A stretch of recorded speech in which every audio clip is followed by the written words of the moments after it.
నీకున్నటువంటి శక్తులతో ఈ వాటర్ అయినా కావచ్చు, ఇప్పుడు మనం పీల్చుకున్నటువంటి గాలి అయినా కావచ్చు, ఇప్పుడు నా మొహానికి కొట్టేటువంటి ఎండను ఏదైనా ఆపగలుగుతారా?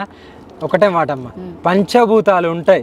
పంచభూతాలని నేను ఎందుకు అడుగుతున్నా అంటే, పంచభూతాలను ఆపేటువంటి శక్తికి ఒక అఘోరికి ఉందని చెప్పేసి వాస్తవంగా కంట్రోల్ చేసుకోగలుగుతాము. నీకు విజువల్ గా కాదు. ఇప్పుడు నేను కేదార్నాథ్ లో ఉన్నాను, అక్కడ నేను -డిగ్రీస్ లో ఉన్నా.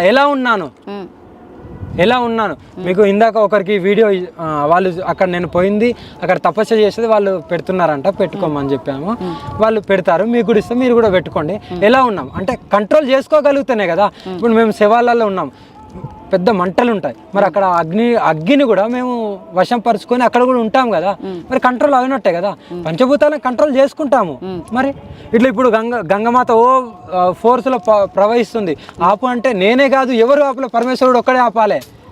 ఏమిటి, పరమేశ్వరుడు ఒక్కడే ఆపాలి, నేను కాదు, నా గురువు కూడా కాదు. కంట్రోల్ చేసుకోగలుగుతాము, అది మేము చెప్పేది.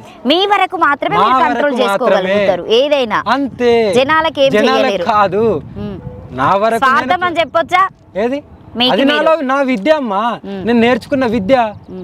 నేను కూర్చొని ఉన్నాను, నేను మంచుకొండలలో కూర్చొని ఉన్నాను కాబట్టి దాన్ని నేను కంట్రోల్ చేసుకున్నాను.